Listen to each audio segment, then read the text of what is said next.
Witam Państwa w Ostoi Tradycji, na kanale Ostoja Tradycji i w Ostoi Tradycji. Dzisiaj jest z nami Patryk Higgins, zaraz go szerzej przedstawimy. Poproszę go również, żeby troszkę opowiedział o sobie. Ale co ważne, powiem taką ważną rzecz, że Patryk jest dzisiaj na takim dłuższym weekendowym pobycie na naszej ziemi przemyskiej, gościnnej.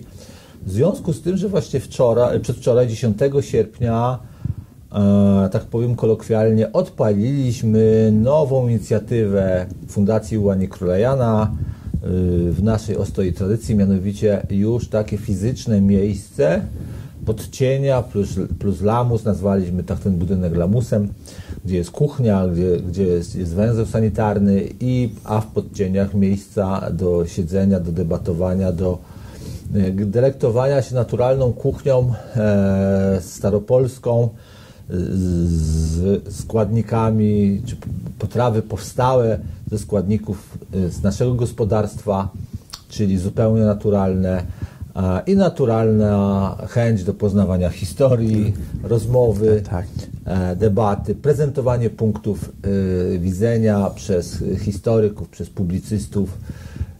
Był między innymi gościem takim ze strony, że tak powiem, naukowej, historycznej, Patryk, za co mu serdecznie dziękuję. Dziękuję też. I tym samym rozpoczynamy już taki cykl regularnych spotkań dla naszej społeczności. Jak to dr Lucjan Fac powiedział, Ostoja Tradycji to staje się stan umysłu, więc tak chcemy tak chcemy działać, tak chcemy wpływać na nasze umysły poprzez kontakt z historykami, z tymi, którzy mają coś do przekazania, z publicystami, też również z osobami, które na własny użytek zajmują się historią, czy też po prostu chcą ją poznawać i zgłębiać. To tyle tytułem informacji o naszym wydarzeniu. A teraz pytanie do Patryka na początek, takie naturalne chyba. Co spowodowało, że trafiłeś do Polski? Jak stało się, że trafiłeś do Polski i zająłeś się historią Polski zawodowo? It's a very kind of great question. Originally, I was studying economics and not history at all. So, but as I was studying the economics of Poland, I kind of fell in love with the history of Poland, its institutions, its traditions, and things like that. And I spoke with a professor here in Łódź named Marek Tradycji, and he invited me to come to Poland. And I learned more and more about Poland. So I started in 20th century, and then I've gone back in time, 19th century, 18th century, 17th century, and I just love all of Polish history. So I was invited to come, and I said I will stay in Poland. And so I'm very happy to stay here and learn about the history of Poland. Marek Tradycji przywołany tutaj, profesor Marek Tradycji z Uniwersytetu Łódzkiego, przywoływany przez Patryka, był już naszym gościem i będzie zapowiedział się na następne spotkanie nasze 20 września.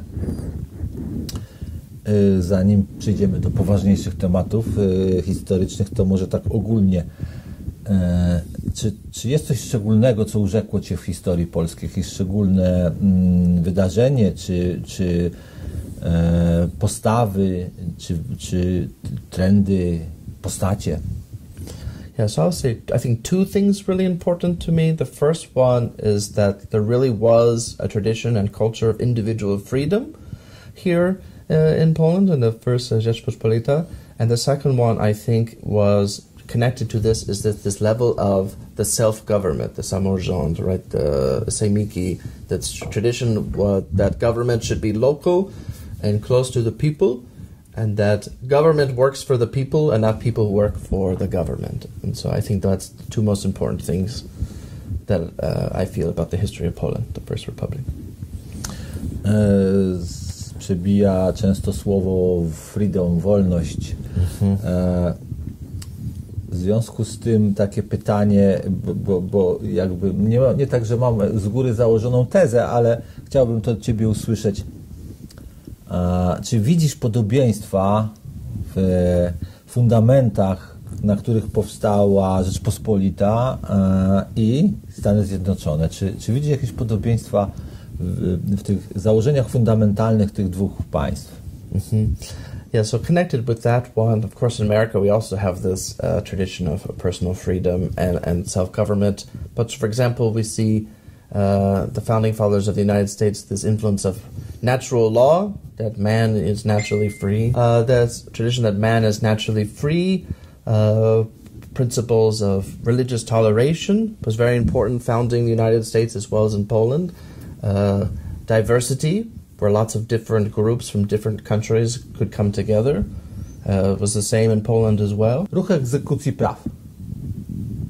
Patryk się tym zajmuje, tym wycinkiem polskiej historii politycznej. I nie jest to rzecz powszechnie znana. I teraz zaczniemy przybliżać ten ruch dziejący się na przestrzeni kilkudziesięciu lat. Może od tego, kto według Ciebie był ojcem założycielem tej idei ruchu egzekucyjnego? Yeah. So I think that the kind of spiritual father of this executionist movement was Andrzej Modrzewski. He has this book on improving the republic, o poprawie Rzeczpospolitej. And even though within the book he doesn't give concrete ideas because he wasn't a politician, but he gives kind of this diagnosis of the problems that were going on in Poland. What are the problems with the law, problems with the moral situations, internal problems, external problems. What does the law mean? What does freedom look like in relations between individuals, society, and God, for example? And he inspired a whole generation of political thinkers, and so he would definitely be the father of this movement. Czym był ten ruch egzekucyjny? Jakie cele przyświecały tym, których owładnęła ta idea trwająca kilkadziesiąt lat? Okay, to answer this question, I have to give a little bit of the context of the time. So the 1505 in Poland was this creation of nihil novi. And a lot of people see this as kind of the first real constitution in Poland. And nihil novi was this idea of nothing new without us. And it was this idea that the nobility, the Szlachta, said that there can be nothing new, no laws, no taxes, no policies, no declaring of war without the consent of the nobility. And so this was the idea, this is the theory, and then we started to have the same meet, the Izba Poselska, right? And all of these groups started to meet. The Sejmiki would elect representatives to go to the Sejm to represent the people. And the executionist movement was the idea that the execution of the law, the interpretation of the law by the king, was incorrect. That the king, the judges who worked for the king kind of said, well, the law is whatever I want it to be. I will kind of do as I wish and not follow the law, not follow the constitution.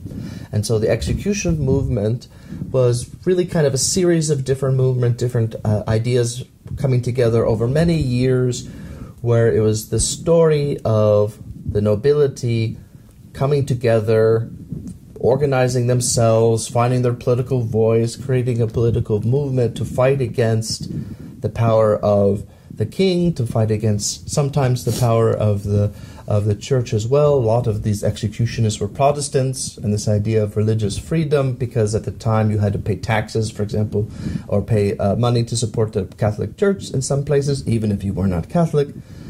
So the executionist movement was, how do we interpret the law? Who interprets the law? They said that we, the nobility, we, the people, interpret the law. It is not the king. It was the movement to separate the religious courts from the secular courts. That was an important movement that took place within the execution of the law. All laws had to be written down, and the person who held the law, took ownership of the law, publicized the law, was not the king. So that way the king couldn't, change the law and interpret it later on to be what he wanted it to be. So it really was, the execution movement really was kind of the rise of parliamentarianism in Poland. That we really saw the same, particularly the representative part of the Sejm, not the Senate part. The Senate were representatives, allies of the king often, but it was really the rise of parliamentarianism in Poland, and it really was this kind of idea of democracy, of they say like nobles' freedom or nobles' democracy. And it's important to remember that at the time, the nobility in Poland were a large part of the people. It was 10%, 12% of the population, which is similar to when the beginning of the United States. At the beginning of the United States, the first election, only 10 or 12% of people could vote, which was, for the time in Europe and around the world, was a very large percentage of the population. And they all had the right to be elected or to go vote for the election of a king in Wirtem elections. And another contribution that the executionist movement had was that they wanted to have independent courts, that the king wasn't, that the king was the executor of the law, the legislature created the law, and then you had judges who were independent of both. And so that was also very important, not only to separate the religious courts from the regular courts, but also to have a system of courts that were completely independent. And those were some of the ideas. Not all of them were 100% successful. There had to be some compromises along the way. Sometimes the king, you had the king and the magnates and the nobility, and sometimes they would combine together with or against the executionist movement in many different ways. But that was the problems that the executionist movement was trying to deal with. What is the law? Where does it come from? What does it mean? Who has the right to make the law? And then their solutions ended more or less with the creation of the Henrycian Articles, which was the first constitution in Poland. So this story kind of from around 1500 through 1572. A jakie były najważniejsze sukcesy ruchu egzekucji praw? Yeah. So the two most important successes, concrete, that we can see was the creation of the Henrycian Articles. That's the first constitution in Poland. And I think we could also have the argument that it was one of the first written constitutions in all of Europe. So not only in Poland, but of all of Europe as well. And the second one was the creation of the constitution, the tribunal. And there was one in Poland, later one in Lithuania as well. And the tribunal was kind of the first real Supreme Court of Poland, as we would call the United States today, or something like the Constitutional Tribunal, maybe we would say something in Poland today. And this is really important because if we remember, the three-part division of powers, that theory, really is associated with Montesquieu. The United States was inspired by them, obviously the French tradition. Others see this three-division power, legislative, executive, judicial. The modern conception of that comes from Montesquieu. But here this executionist movement had this idea over 150 years before Montesquieu wrote his book, The Spirit of Law. So in many ways, the nobles in Poland were, we could say, ahead of their time in Europe. And it was a very important contribution that I think is really understudied and forgotten in the history of Europe.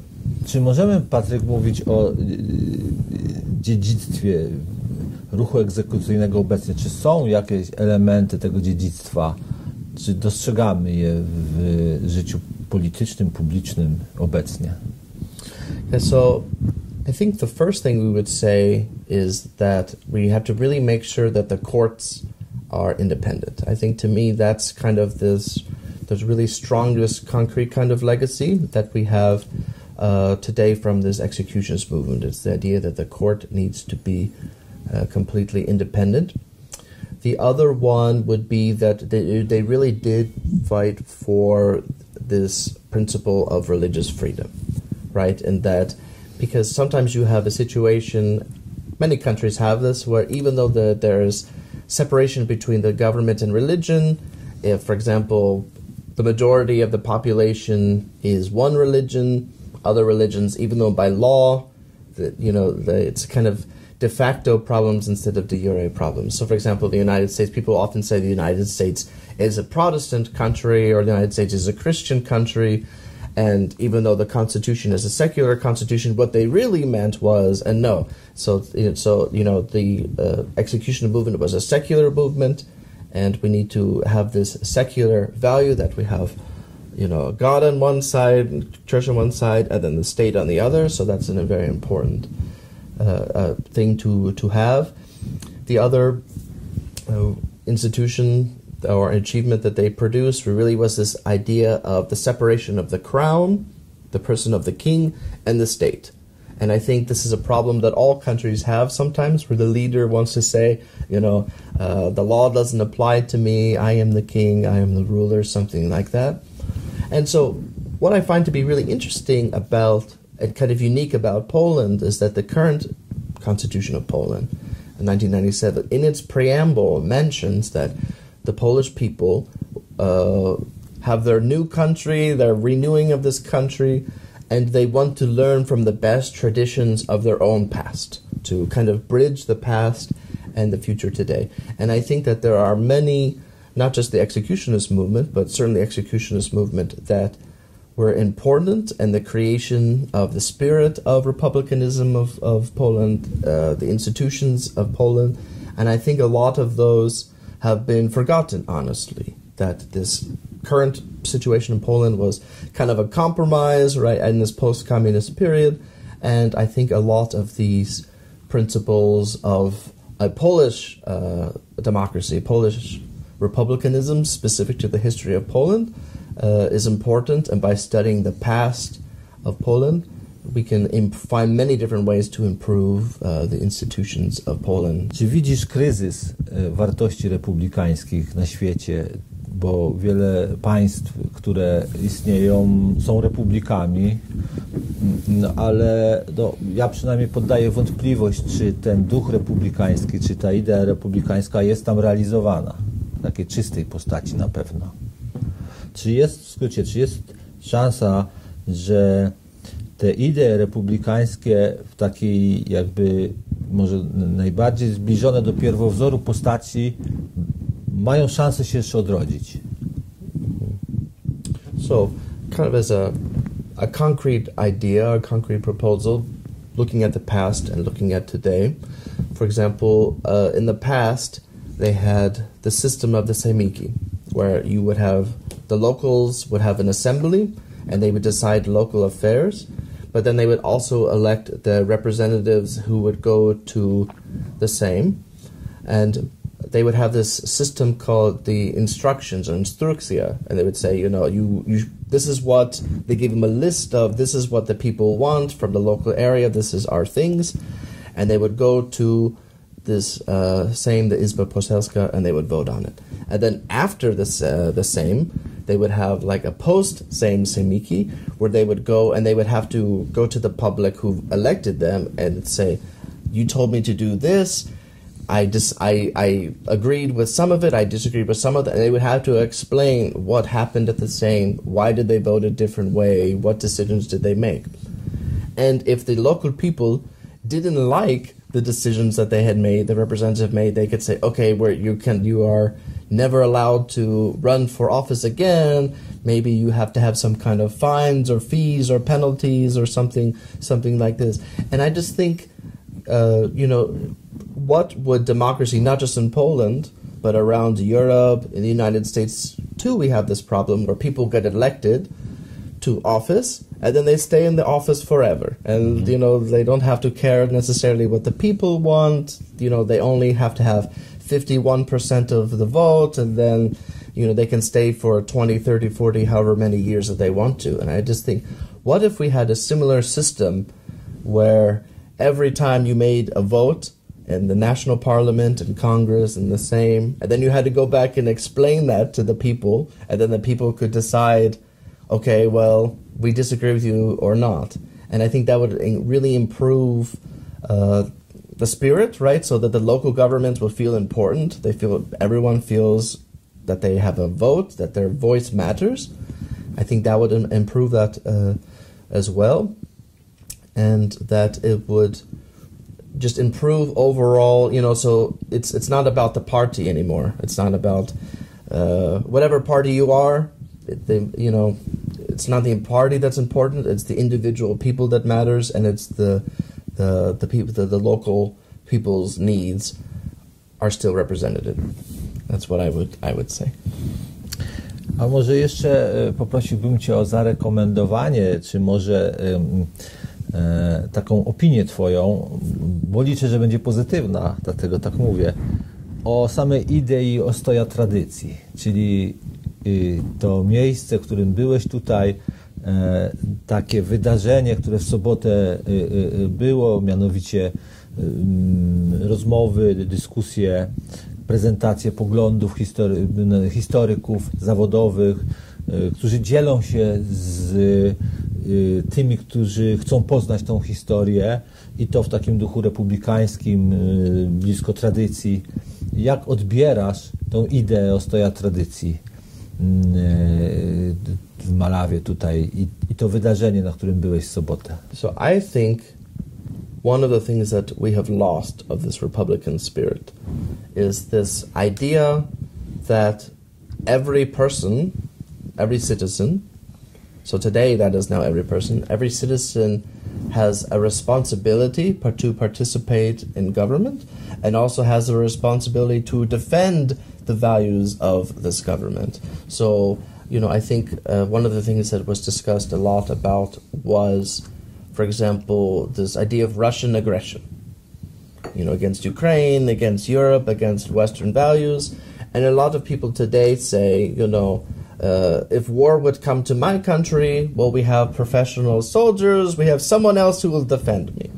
And, I am happy doing my life and I don't want to think about, I don't have to vote. The United States voting is very low. So, only 1/3 of the people go to elections, they participate, And I think that's kind of a universal problem, is this idea that you don't have to have a sword or go and fight, but you have to be prepared to participate in your civil institutions, that you should engage in this public debate within your communities, that you should participate, that you should vote, and that and we, in general in Europe, we have this very beautiful tradition, this Republican tradition, this tradition of democracy, tradition of freedom, and every generation has the duty to fight for the freedom that they have. And I think sometimes it's easy for us to say, oh, well, that was 200 years ago, that was the past, my grandfathers fought for it, now I'm just happy with what I have. No, we always need to have this spirit within us to fight and defend for the values that we have. And, that's also a lesson from the First Polish Republic, that they were always fighting, against Turkey, against Moscovia, the Habsburgs. They were afraid of the Habsburgs. They were, battles against Germany and other groups like this. They were always some kind of war, or prepared to have some kind of war to defend their freedoms. And I feel like that's something that we've lost in the United States. We're lazy. It's easy. Whatever. They're the problems of the world, not our problems. So defend our values, defend our institutions, participate in government, be a good citizen, i tak dalej, i tak dalej. A jesteśmy 40 kilometrów od granicy z Ukrainą, tak? Pytałeś mnie, jak daleko jest granica z Ukrainą. Czy mógłbyś powiedzieć, bo też nasz film, mam nadzieję, obejrzą Twoi rodacy w Stanach Zjednoczonych czy w Wielkiej Brytanii, wszyscy, którzy władają językiem angielskim. Czy mógłbyś zarekomendować pobyt na ziemi przemyskiej? Czy zauważyłeś, czy tutaj jest bezpiecznie, czy niebezpiecznie? No bo jest obawa, że jednak jest to strefa wojny, tak? Dla kogoś z perspektywy Stanów Zjednoczonych ten region może być regionem wojennym. Yeah. Ale czy możesz powiedzieć, że jest tutaj bezpiecznie i warto tu przyjechać? Yeah, so I would say, I really loved this whole region, the Podkarpacia, Ziemia przemyska. Yeah, Przemysłowo-Wszystkie was always great. It was wonderful. I really loved it. It was perfectly fine, perfectly safe. Of course, Poland is part of NATO, so that's important. I think a lot of people say, oh, well, it's not good or not safe to go to these places, and that's just not true. I remember, not just specifically here, But I came to Poland 7 years ago the first time, and everyone in America said, "Why are you going to Poland? That's not a good country. That's not a safe country." And I said, "What? Like, this is not 50 years ago, you know?" And so I think that, and even me, I live in Łódź, and even a lot of people who live in Łódź stay in Łódź, and even they don't want to go to other places. So I think that that the spirit of this region is very specific. You know, you could feel the atmosphere. The people are very beautiful, of course, very very nice, very very warm, very loving. It's a very safe place. It has a very fascinating history, rich history, complicated history, of course, and you know, the relationship between Ukraine and Poland is very complicated, very special. I'm not going to get into that. I'm not an expert in that field, but I would say to anybody in America, Great Britain, you know, come to Poland, come here to the Carpathian Mountains, feel the atmosphere, feel what life is like. You know, it's something similar to what we have in the United States, where people say, "Oh, I go to America," and they go to New York, or they go to Washington, and then they go to Chicago, and they say that's it. And a lot of people come to Poland, they say, "Oh, I've been to Warsaw, so I've been to Poland." No, Warszawa isn't all of Poland. You know, that you have to go and see and experience all these different regions, and I've really enjoyed coming here, and I really enjoyed everything that I've experienced. My family is with me, and so it's a great for us to come, and I say thank you, dziękuję serdecznie, jeszcze raz dla wszystkich. Dziękuję. So I would say invite everyone, zaprosiłem wszystkich tutaj do Podkarpacia. Na ziemię przemyską, z której pochodzi zresztą Aleksander Maksymilian Fredro. O, tak. Przemysł. Yeah. Many heroes of Polish history from this region. A lot of strong local history, strong local traditions. Ostoi Tradycji. Bardzo dziękujemy Państwu, bardzo dziękuję Patrykowi, że zechciał przyjechać. Jak Patryk już tutaj przy śniadaniu powiedział, że ma nadzieję, że to nie pierwsze i nie ostatnie spotkanie. Tak. A tak a propos to z tych rzeczy tradycyjnych, które jadłeś tutaj, co Ci najbardziej przypadło do gustu? Co najlepiej Ci posmakowało? To jest trudne pytanie. Oczywiście dla mnie pciaska, oczywiście, tak, wszystkie, like the apples are fresh, everything was grown here, that we had an apple tree above the house, and my son wanted an apple, and he says, okay, and he just knocks the apple down, so, you know, from living in the city, everything just feels, it's hard to explain, but everything just feels different, you know, the food tastes better, so, you know, I love sweets, cookies, cakes, of course, for the miód. Yeah, is very good here as well. And my wife loves chleba. Wszystkie chleby ze serem. Bardzo doskonałe, smaczne. Chleb z tego pieca. Tak. So the food was great. Everything was great. Dziękuję jeszcze raz. Dziękujemy Państwu. Dziękujemy.